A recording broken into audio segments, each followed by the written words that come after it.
Hello दोस्तों, welcome to study pieces channel. आज का वीडियो हम लोग स्टार्ट करते हैं। तो आज हम लोग डिस्कस करेंगे जो यूपीएससी की जो 2023 की में जो एग्ज़ाम हुआ है, तो उसके पेपर फर्स्ट को हम लोग आज डिस्कस करते हैं। यानी जनरल स्टडी वन जो है उसके पेपर को आज डिस्कस करते हैं। तो इसमें हम लोग अभी लगभग 10 से 12 क्वेश्चन को डिस्कस करेंगे। अब बताएंगे कि किस टाइप के क्वेश्चन यूपीएससी पीटी में पूछी जाती है और इसको किस तरीके से सॉल्व करना है। ठीक है, और साथ साथ हम लोग नए पैटर्न जो है यूपीएससी की उस पैटर्न को भी समझेंगे। तो चलिए आज का क्वेश्चन स्टार्ट करते हैं। और ये जो डिस्कशन है आपका जो यूपीएससी 2023 पीटी का जो आपका सेट ए है उसके क्वेश्चन को हम लोग डिस्कस कर रहे हैं।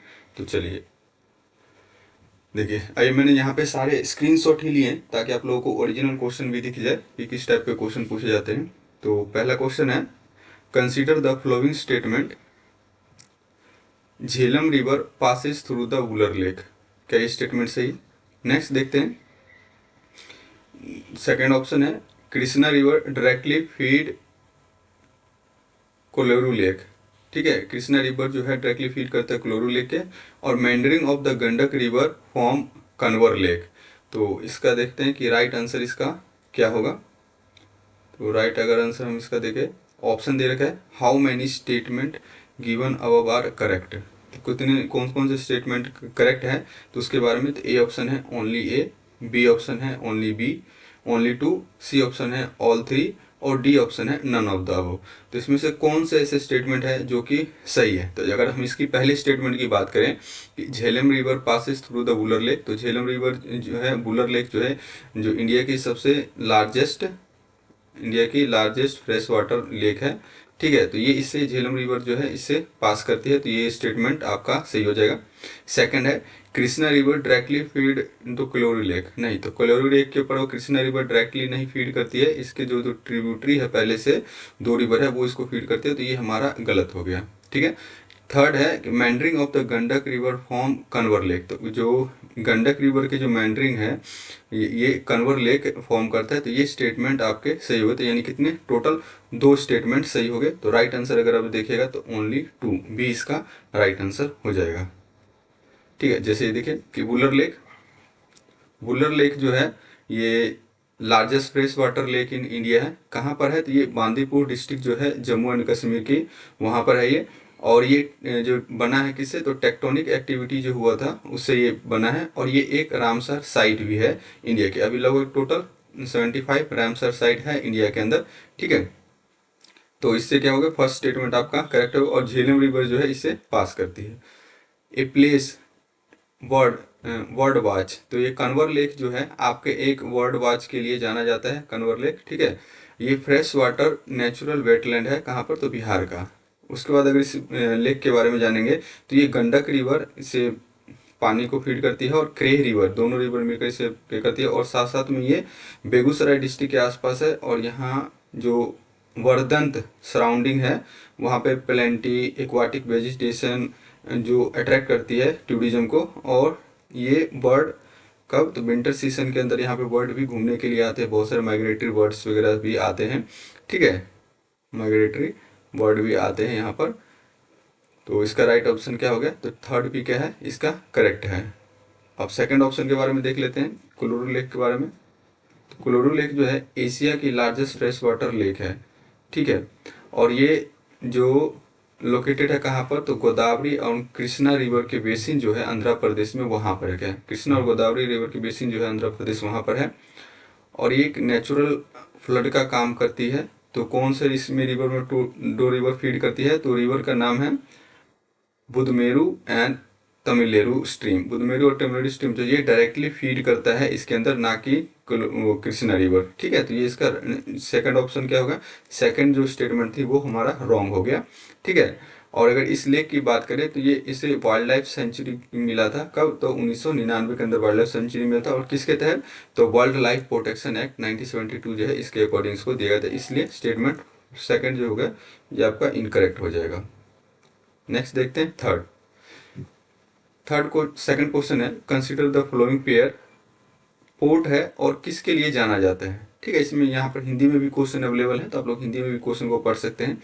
जैसे कामराज पोर्ट, तो कामराज पोर्ट कह रहा है कि first major port in India register as a company, तो क्या है ये स्टेटमेंट इसका सही हो गया। सेकंड है मुंद्रा पोर्ट जो है largest private own port in India, ये भी स्टेटमेंट ठीक है।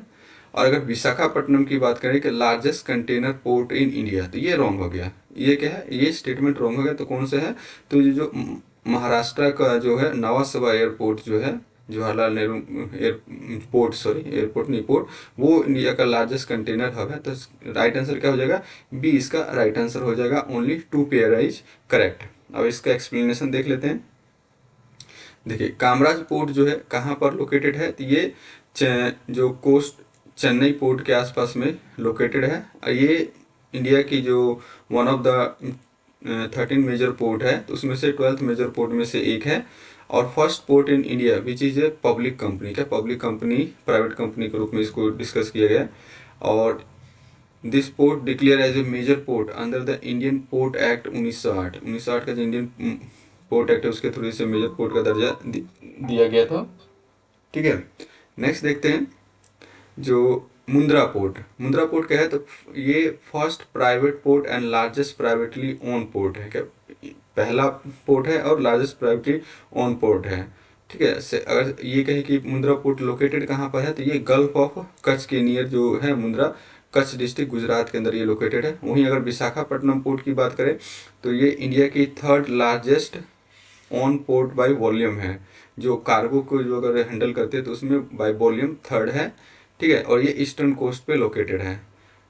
ये कहाँ पर है, तो चेन्नई और कोलकाता के पोर्ट के पे लोकेटेड है। ये वे ऑफ बंगाल के अंदर है। और जवाहरलाल नेहरू पोर्ट और नवा सवा, जिसे नवा सवा एयरपोर्ट भी कहा जाता है, तो ये महाराष्ट्र के अंदर है। और ये इंडिया का लार्जेस्ट कंटेनर पोर्ट है। तो राइट स्टेटमेंट का हो गया। तो ये 3rd स्टेटमेंट इनकरेक्ट हो गया, विशाखापट्टनम वाला। ठीक है, तो ऑप्शन कितने होगा, 1 और 2, दो ही स्टेटमेंट इस आपके राइट हुए हैं। ठीक है, नेक्स्ट देखते हैं। तो आप देख लीजिए मेजर पोर्ट कौन कौन, जैसे हल्दिया हो गया आपका वेस्ट बंगाल के अंदर। ठीक है, वहीं पर कलकत्ता हो गया, पारादीप उड़ीसा के अंदर, विशाखापट्टनम आंध्र प्रदेश के अंदर, चेन्नई जो तमिलनाडु के अंदर, और तूतीकोरिन जो है ये हमारे तमिलनाडु के अंदर होती है। ये क्या है, तो ये विशाखापट्टनम, चेन्नई और तूतीकोरिन ये क्या है, आर्टिफिशियल पोर्ट है। क्या आर्टिफिशियल पोर्ट है। कोचिन हो गया ये। और मैंगलोर भी जो केरला के अंदर है, ये भी आर्टिफिशियल पोर्ट है। वहीं गोवा का पोर्ट है, मुंबई के अंदर पोर्ट है। और यहाँ पर जामनगर, कांदला और मुंद्रा एयरपोर्ट ये गुजरात के अंदर है। और एलएल गुजरात पोर्ट भी यहीं पर है। तो ये हमारे इंडिया के मेजर पोर्ट है। देखिए पोर्ट जो भी है वो भी कोस्टल एरिया के आसपास ही बनते हैं, ताकि जो ट्रांसपोर्टेशन वगैरह हो सके वो आसानी से हो सके। नेक्स्ट देखते हैं, 3rd क्वेश्चन है, consider the following trees, jackfruit, mahua, teak, how many of the above are deciduous forest. Deciduous पर्णपाती के वृक्ष कौन कौन से हैं, अगर तो only 1, B only 2, C all 3 और डी नन ऑफ द। अगर हम बात करें जैक फ्रूट, तो जैक फ्रूट क्या है, ये एक एवरग्रीन ट्री है। क्या हर मौसम में होता है और हर मौसम में इसके फल आते हैं। महुआ क्या है, महुआ का अगर कहिएगा तो ये बेट ड्राई डिजीज है। और टीक भी आपका जो ड्राई डिजीज हो जाएगा। तो ये राइट ऑप्शन क्या हो जाएगा, 2 स्टेटमेंट आपके करेक्ट हो गए, तो ओनली 2 इसका 3rd का बी राइट आंसर हो जाएगा। जैसे जैक फ्रूट की अगर बात करें तो इसका जो साइंटिफिक नाम देखेंगे तो आर्टोकॉर्पस हेट्रोफाइस है। ये एवरग्रीन ट्री के अंदर आता है। ठीक है, और ये हमेशा अपने लीव को रिटेन करके रखता है। एवरग्रीन का मतलब होता है कि वहाँ जो होती है वहाँ पर क्या होता है कि जो लीव्स वगैरह वो एक साथ छोड़ते नहीं है, एक साथ गिरते नहीं है। एक कुछ समय के बाद अंतराल पे एक दूसरे का लीव गिरते हैं, जिससे कि वहाँ पे जो हरियाली है वो बनी रहती है। महुआ की अगर बात करें तो मधुसा इंडिका इसका साइंटिफिक नेम हो गया। और ये ड्राई डिसीजेस फॉरेस्ट है। क्या ड्राई डिसीज के अंदर आता है। ठीक है, और ये कहाँ पर मिलता है, तो छत्तीसगढ़ और झारखंड के आसपास मिलता है। तो इसी से जो 2nd स्टेटमेंट हो गया ये हमारा करेक्ट हो गया। टीक की अगर बात करेंगे तो टीक जो है टेक्टोना ग्रैंडेसिस इसका नाम है। और मॉइस्ट डेसिडियस है। तो मॉइस्ट एरिया जहाँ पे बहुत टेम्परेचर जो का डिफरेंस बहुत रहता है और ह्यूमिडिटी वगैरह बहुत ज़्यादा रहती है, तो वहाँ पर कहा जाता है। तो क्या मॉइस्ट डेसिडियस कहाँ पर मिलते हैं? तो ये आपको नॉर्थ ईस्ट इंडिया जो है इसके आसपास आपको ज़्यादा से ज़्यादा मिलेंगे, क्योंकि वहाँ बारिश भी, ह्यूमिडिटी भी बहुत होती है और कई बार टेम्परेचर भी बहुत हो जाता है, तो इसलिए वहाँ पे इस टाइप के जो है वेजिटेशन मिलते हैं। अगर हम टाइप्स ऑफ वेजिटेशन की बात करें तो नॉर्मली कितने टाइप की वेजिटेशन है? तो पहला हो जाएगा आपका ट्रॉपिकल एवरग्रीन फॉरेस्ट हो जाता है, ट्रॉपिकल डेसिडियस फॉरेस्ट हो जाता है, ट्रॉपिकल थॉर्न फॉरेस्ट और स्कर्व हो जाता है, और मोन्टेनी फॉरेस्ट होता है, और मैनग्रोव फॉरेस्ट है। मैनग्रोव के लिए कहाँ पे जाना जाता है? तो आपका जो वेस्ट बंगाल हो गया, आपका आंध्र प्रदेश हो गया, कुल्लूरू लेक वगैरह सब हो गया, तो ये सारे क्या है जो हमारे मैनग्रोव के लिए जाने जाते हैं। ठीक है, ये ट्रॉपिकल डेसिडियस फॉरेस्ट जो बिहार वगैरह, ये यूपी हो गया, इन सब के अंदर आ जाते हैं। और एवरग्रीन की बात करें तो वेस्टर्न घाट और नॉर्थ ईस्टर्न के कुछ पार्ट जो होते हैं वहाँ पर एवरग्रीन फॉरेस्ट के टाइप इंडिया के अंदर पाए जाते हैं। और मैक्सिमम जो अगर बातें करिए इंडिया के अंदर तो डेसिडियस फॉरेस्ट ही आपको मिलते हैं। नेक्स्ट देखते हैं, फोर्थ नंबर क्वेश्चन है, consider the following statement, India has more arable area than China. Second statement है, the proportion of the irrigated area is more in Indian as compare to China. Third कह रहा है कि average productivity जो है India की agriculture sector is higher than China के, China से ज़्यादा है। तो वो देखते हैं, तो India has more arable than China, ये स्टेटमेंट सही है, तो एक हमारा सही होगा। सेकंड अगर देखें, proportion of the irrigated area is more in India as compare to China, तो आपका ये स्टेटमेंट भी सही हो गया। ठीक है, दो स्टेटमेंट सही हो गए। थर्ड जो है कि प्रोडक्टिविटी, प्रोडक्टिविटी जो है चाइना की ज़्यादा है ना कि इंडिया की। किसकी है? चाइना की ज़्यादा है ना कि इंडिया की। तो प्रोडक्टिविटी तो राइट आंसर हो गया बी। अब देखिए कई बार एग्जाम हॉल में हम लोग बैठते हैं तो एक साथ तीन चार ऑप्शन सही अगर आ जाते हैं तो हम लोग कहते हैं कुछ ना कुछ गलती कर रहे हैं। तो कहते कई बार होता है कि एग्जामिनर भी इस टाइप के क्वेश्चन सेट करते हैं कि मैक्सिमम टू आंसर आते हैं। तो अभी देखिए 1 to 4 क्वेश्चन अगर देखें तो टोटल के चार आंसर के बी ऑप्शन ही राइट आंसर है। तो इस अगर आपको राइट आंसर आता है, आप सही कर रहे हैं, तो हो सकता है कि लगातार 10 क्वेश्चन भी एक ही ऑप्शन आए, तो उससे घबराना नहीं। चलिए देखते हैं, इसका एक्सप्लेनेशन को समझ लेते हैं। तो देखिए कि अरेबल लैंड जो है, जो इंडिया का जो world by United state, United state के बाद India has the most district, उसके बाद रसिया है, चाइना है, फिर ब्राज़ील है। तो इंडिया एंड यूनाइटेड स्टेट जो है लगभग 22% जो वर्ल्ड के अरेबल लैंड को शेयर करता है। और साथ ही जो अगर इंडिया की बात करें तो कितना है, तो लगभग 54 total land as compare to 11.3% of total land of China. वहीं पर अगर बात करें इंडिया जो है proportion of irrigation and then China, कि जो इंडिया का जो प्रोपोर्शन है इरिगेटेड लैंड का वो बहुत ज़्यादा है। अगर माने तो चाइना का अगर देखें तो लगभग 40% जो कल्टीवेटेड एरिया है, वहीं इंडिया की अगर बात करें तो 48% कल्टीवेटेड एरिया, यानी लगभग 7% ज़्यादा है इंडिया का कल्टीवेटेड लैंड। तो स्टेटमेंट सेकंड भी हमारा करेक्ट हो गया। अगर प्रोडक्टिविटी की बात करेंगे तो इसमें चाइना का ज़्यादा है। ठीक है, किसकी? चाइना की प्रोडक्टिविटी ज़्यादा है, और that is 4.7 tonne per hectare as compare to India 2.7 hectare. जो स्टेटमेंट थर्ड जो है नोट करेक्ट हो, तो हमारा राइट आंसर बी हो जाएगा। Only 2 statement is correct. चलिए नेक्स्ट देखते हैं। नेक्स्ट है, अभी जैसे अगर ऐसे क्वेश्चन तो पूछ ले, लेकिन अब जीडीपी की बात करें तो अगर जीडीपी की बात करें कि 1988 में इंडिया और चाइना का ऑलमोस्ट इक्वल था पीपीटी पैटर्न पे, परचेसिंग पावर पैरिटी के टर्म में। वही अगर चाइना जो स्लाइटली 1990 के अंदर आगे बढ़ गया, और वहीं अगर 2023 में कंपेयर करें इंडिया और चाइना की जीडीपी की, तो चाइना इंडिया की जो जीडीपी है 4.74% है। वहीं अगर चाइना की बात करें तो लगभग 2-2.5 गुना से ज़्यादा चाइना की जीडीपी है। ठीक है, तो मिलते क्या है, नेक्स्ट क्वेश्चन देखते हैं। नेक्स्ट क्वेश्चन है, which of the following is the best example of the repeated fall in sea level giving rise to present day extensive marshland। तो वो कह रहा है कि कौन सा बेस्ट एग्जाम्पल है जो आपको दिखाता है कि सी लेवल राइज हो रहा है और प्रेजेंट डे भी उस वहाँ पर क्या हुआ कि मार्शी लैंड डेवलप हुआ है। तो ये कौन सा है? तो भितरकनिका मैनग्रोव, बी ऑप्शन हो गया Makran salt pans, C option होगा नपोडा स्वैम्प, और डी ऑप्शन होगा रन ऑफ कच्छ। तो राइट आंसर क्या हो जाएगा इसका? तो डी ऑप्शन राइट ऑप्शन होगा, रन ऑफ कच्छ है।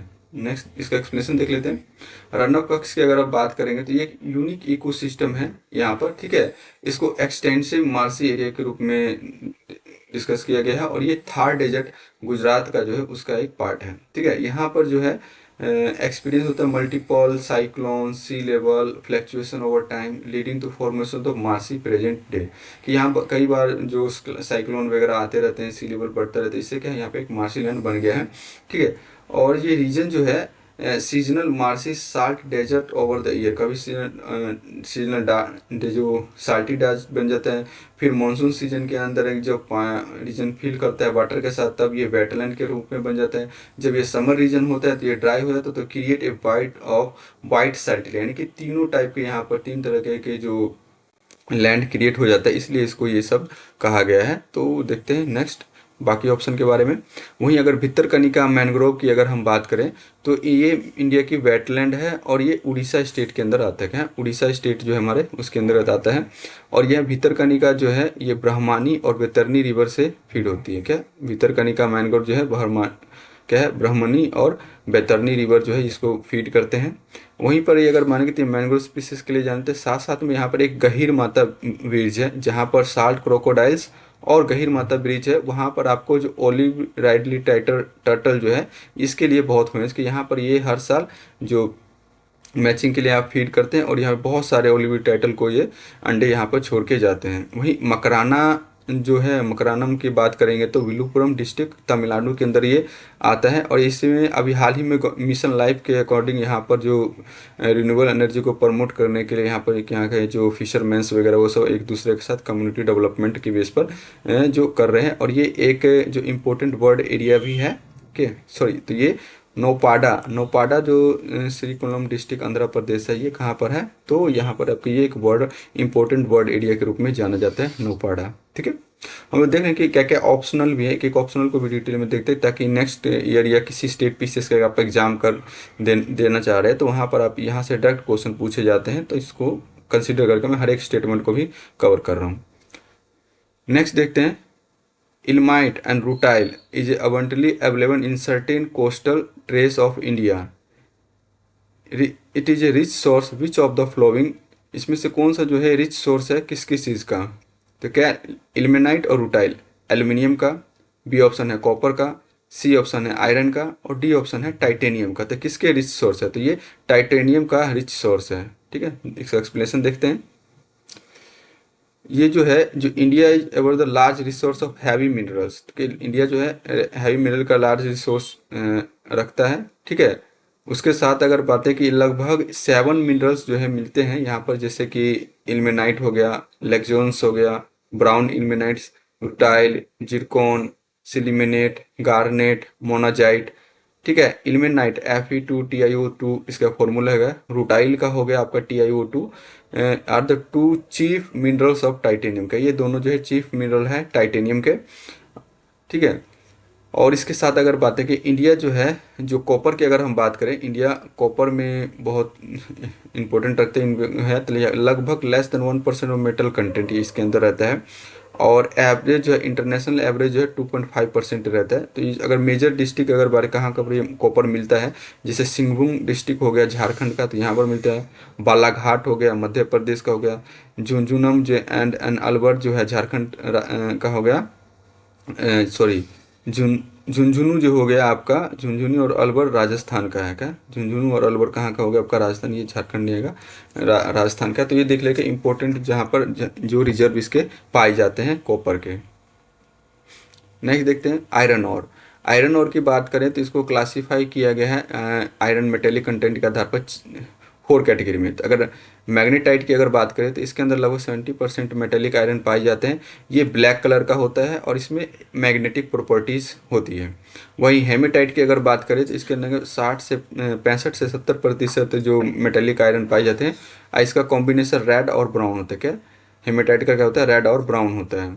वहीं अगर सिडेराइट की बात करें तो ये जो मोर इम्प्योरिटी होती है, इसके अंदर बहुत ज़्यादा इम्प्योरिटी होती है और लगभग 40 से 50% तक इसमें मेटेलिक आयरन पाए जाते हैं। और ये ब्राउन कलर का होता है। कौन सा कलर का होता है, ब्राउन कलर का होता है। It is made of iron and carbon, किससे बना होता है, आयरन और कार्बन से बना होता है। वहीं लिमोनाइट की अगर बात करें तो it contain less than 50% of metallic iron, और it is yellow in colour, क्या येलोस होती है, येलो इन कलर होती है, और इसके अंदर बहुत ज़्यादा इम्प्योरिटी होता है और लो ग्रेड आयरन से इसे जाता है। मान लीजिए, याद रखें कितने टाइप के होते हैं, तो मैग्नेटाइट, हेमेटाइट, सिडराइट और लिमोनाइट इसे होते हैं। और थोड़ा सा हो तो कलर याद रखें कि मैग्नेटाइट तो ब्लैक कलर का होता है, और हेमेटाइट रेड ब्राउन कलर का होता है, और सिडराइट ब्राउन कलर का, और लिमोनाइट तो येलो कलर का होता है।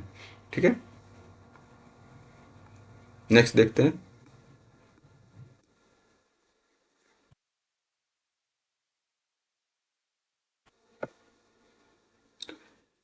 ये हो गया एल्यूमिनियम। तो एल्यूमिनियम के ओर के बारे में देख लेते हैं। जो बॉक्साइट हो गया, कोरमंडम हो गया, फेल्सपर हो गया, क्रेओलाइट हो गया, एलोनाइट और कैलून, ये सारे क्या है, तो ये इसके एल्यूमिनियम के बॉक्साइट, एल्यूमिनियम के ओर्स है, तो इसको भी आप लोग ध्यान रख लीजिएगा। ठीक है,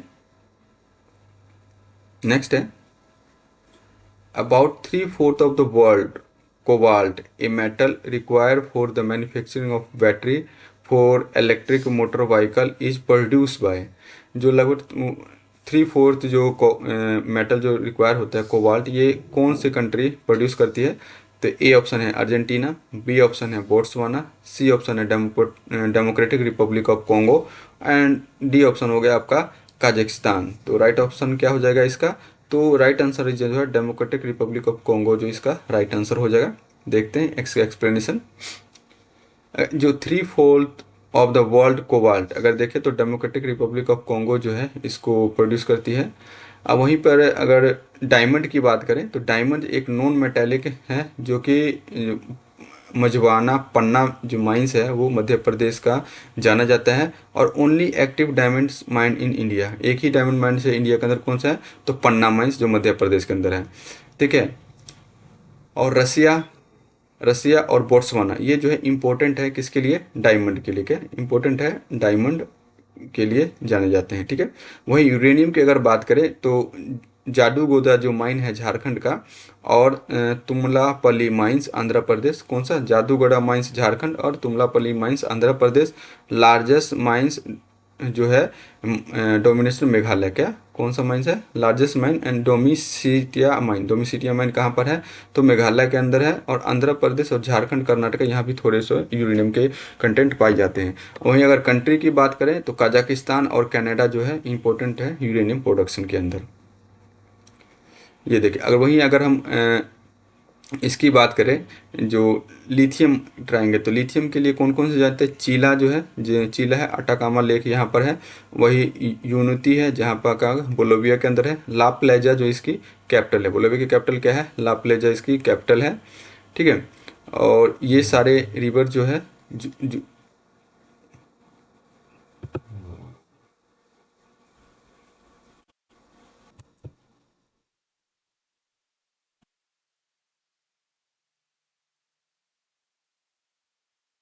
वीडियो में जो लाइट्स चला गया है, तो थोड़ा सा ये सब देख लीजिएगा, तो हम लोग आगे का डिस्कशन स्टार्ट बढ़ाते हैं।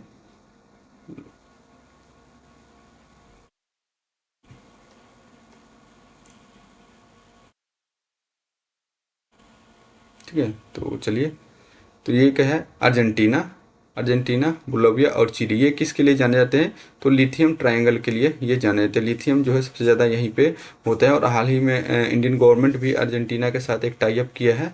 ठीक है, तो ये सब याद रखेगा। और जुजई जो होगा इसका क्या होगा, इसकी कैपिटल हो जाएगी। ठीक है, यहाँ पर जो पेड्रेस्टन है, अटाकामा आपका ये यहाँ पे हो जाएगा। चलिए नेक्स्ट देखते हैं। Next question is which of the flowing part of Congo basin, तो कॉन्गो बेसिन के कौन कौन से पार्ट है, Cameroon, Nigeria, South Sudan, Uganda, तो कौन है इसके पार्ट, तो आपका जो साउथ सुडान, युगांडा, कैमरून, तो के राइट आंसर क्या हो जाए, तो कैमरून जो है कॉन्गो बेसिन के अंदर, कॉन्गो बेसिन मतलब कि Congo basin, Congo river basin जो है, उस रिवर बेसिन के एरिया के अंदर कौन कौन से कंट्री आते हैं, तो मेनली हम उस चीज़ को देखते हैं। तो यहाँ एक्सप्लेनेशन में देख लेते हैं। एक्सप्लेनेशन है Cameroon is the part of the Congo basin. ये जो क्या है, तो कॉन्गो बेसिन एरिया जो है वास्ट रीजन है, सेंट्रल अफ्रीकन रीजन का। इसमें क्या होता है कि सेवरल कंट्री आते हैं इंक्लूडिंग कैमरून हो गया। ठीक है, Congo basin is the Congo river basin lying the equator in the west central Africa, क्या कहा, west central Africa. It is the world second largest river basin next to the Amazon. तो कौन सा है? तो वर्ल्ड की second largest basin कौन सा है? तो आपका कौन है? तो यहाँ पे देखिए लार्जेस्ट है, तो याद रखिए कौन है? कोंगो बेसिन, जो अमेजोन रिवर के बाद आता है।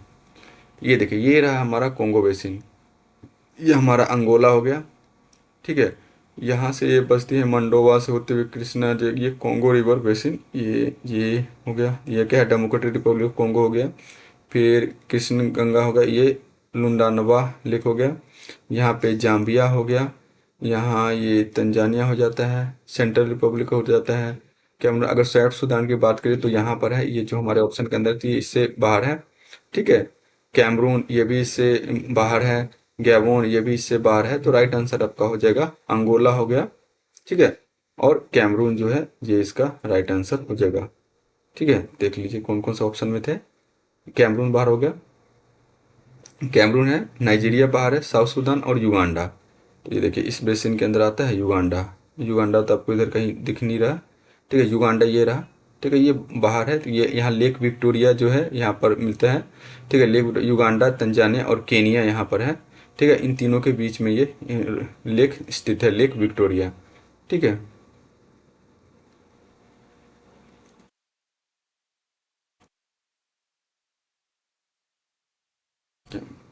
तो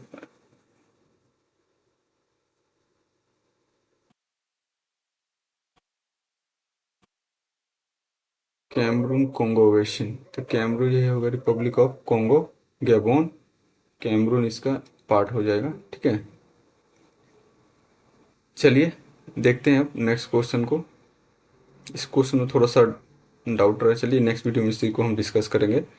चलिए नेक्स्ट क्वेश्चन है, consider the following statement, Amarkantak hill are the Confluence of the Vindhyas and Sahyadri range.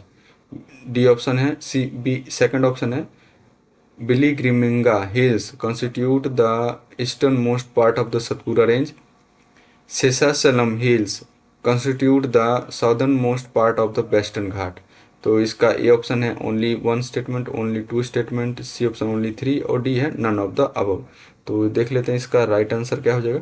तो राइट आंसर इसका डी हो जाएगा, कोई भी स्टेटमेंट सही नहीं है। जैसे अगर अगर अमरकंटक की हम लोग बात करेंगे तो ये अन्नपूरा डिस्ट्रिक्ट जो है आंध्र प्रदेश के वहाँ पे लोकेट होती है।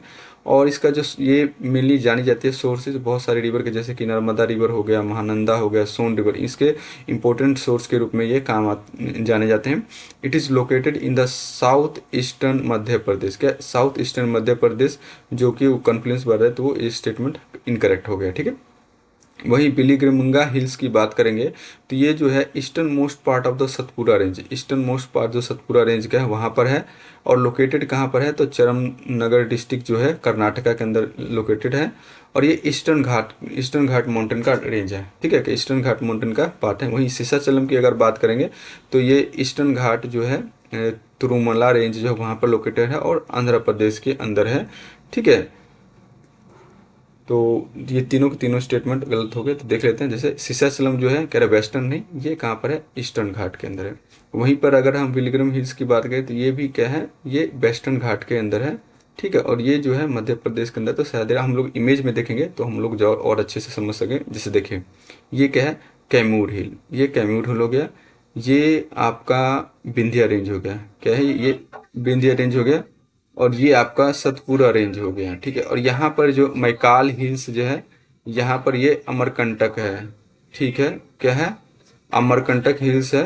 अमरकंटक हिल्स के पास ही जो है आपका, यहीं से जो है ये नर्मदा रिवर वगैरह मिलते हैं। तो ये कहाँ पर है? तो साउथ वेस्ट मध्य प्रदेश के अंदर इसके रेंज में नहीं आता है। वहीं पर अगर सिचाचलम हिल्स की बात करेंगे तो ये यहाँ पर आता है, जो कि ईस्टर्न वेस्टर्न घाट के अंदर आ जाता है, ठीक है। तो ये आप मैप से यहाँ पर देख लीजिएगा। बाकी राजमहल हिल्स कहाँ पर है? ये यहाँ पर है। अरावली रेंज कहाँ पर है? मोंटेब्रू यहाँ पर है। तो यहाँ से आप लोग देख लीजिएगा। तो राइट आंसर आपका डी, कोई भी स्टेटमेंट सही नहीं है। लास्ट देखते हैं आज का question, with reference to Indian project connectivity consider the following statement. East west corridor under the golden quadrilateral project connect Dibrugarh and Surat. नहीं, डिब्रूगढ़ और सूरत को नहीं करता है, ठीक है। तो ये स्टेटमेंट रॉन्ग हो गया। ट्राइलेटरल हाईवे जो है connect Moreh in Manipur and चियांगमोंग इन थाईलैंड वाया म्यांमार, ठीक है। Bangladesh and China Myanmar economic corridor connected Varanasi Uttar Pradesh with Kunming China. A है ए ओनली वन हो गया, बी ओनली टू हो गया, D all of the three और डी इसका नन ऑफ द अबव। तो राइट आंसर इसका क्या हो जाएगा, डी, कोई भी स्टेटमेंट ठीक नहीं है। सही, जैसे कि 4 लाइन क्वाड्रिलेटर का पार्ट है, तो ये कौन कौन से है, तो मेनली जो दिल्ली, मुंबई, कलकत्ता और चेन्नई, इन चारों जो मेन पॉलिटिक सिटी है उसको जोड़ने का काम करती है। और इसके अगर वहीं देखिए ईस्टर्न वेस्ट कॉरिडोर जो पार्ट किसका है, तो सिलचर असम टू पोरबंदर इन गुजरात, ये इसके पार्ट है। तो स्टेटमेंट फर्स्ट इज इनकरेक्ट हो गया। जो IMT ट्राइलेटरल हाईवे जो है मोर इन इंडियन स्टेट मणिपुर से मैं सौते इन थाईलैंड तक जाता है, क्या, माई साउथ इन थाईलैंड वहाँ तक जाता है, ये पास कर थ्रू म्यांमार पास करता है। ये एक एम्बिशियस प्रोजेक्ट है जो कनेक्ट करता है इंडिया, म्यांमार और थाईलैंड को। तो स्टेटमेंट टू करेक्ट होगा क्योंकि माउस सेतु है, ना कि जो ऑप्शन में दिया हुआ है। Bangladesh, China, India, Myanmar economic corridor जो है ये कनेक्टिविटी करता है और एनहांस करता है connectivity between Bangladesh, China, India and Myanmar. तो कॉरिडोर जो है रन करेगा कहाँ, Kunming in China through Myanmar and Bangladesh and eventually reach to Kolkata in India. Varanasi नहीं, कलकत्ता रीच करेगा। तो राइट आंसर इसका ये हो गया आपका डी, इसका राइट आंसर। ये देखिए दिल्ली, ये क्वाड्रिलेटरल ट्रायंगल का पार्ट है, दिल्ली, मुंबई, कलकत्ता और चेन्नई, ठीक है। और ये बाकी ईस्टर्न जो ईस्ट वेस्ट कॉरिडोर है, नॉर्थ साउथ कॉरिडोर है, ये सारे अलग अलग से कॉरिडोर है जो क्वाड्रिलेटरल ट्रायंगल का पार्ट है। वहीं पे देखिए ईस्ट वेस्ट कॉरिडोर की अगर बात करें तो ये कहाँ पर है, पोरबंदर से सिलचर तक का ये है। और ये 7 स्टेट से पास करती है, जैसे गुजरात हो गया, राजस्थान हो गया, मध्य प्रदेश हो गया, उत्तर प्रदेश हो गया, वेस्ट बंगाल हो गया और असम, यहाँ से ये पास करती है, ठीक है। नेक्स्ट देखते हैं, ये इंडिया म्यांमार ट्राइलेटरल हाईवे जो है मोरे तेमू जो मणिपुर का है वहाँ से, मांडले म्यांमार से, नेफ्युत्यू म्यांमार से, बोंगो म्यांमार से और लास्ट में जो मायावेदी मई सेतु है जो थाईलैंड, यहाँ पर जाएगी, ठीक है। हाईवे है ये, रोडवेज।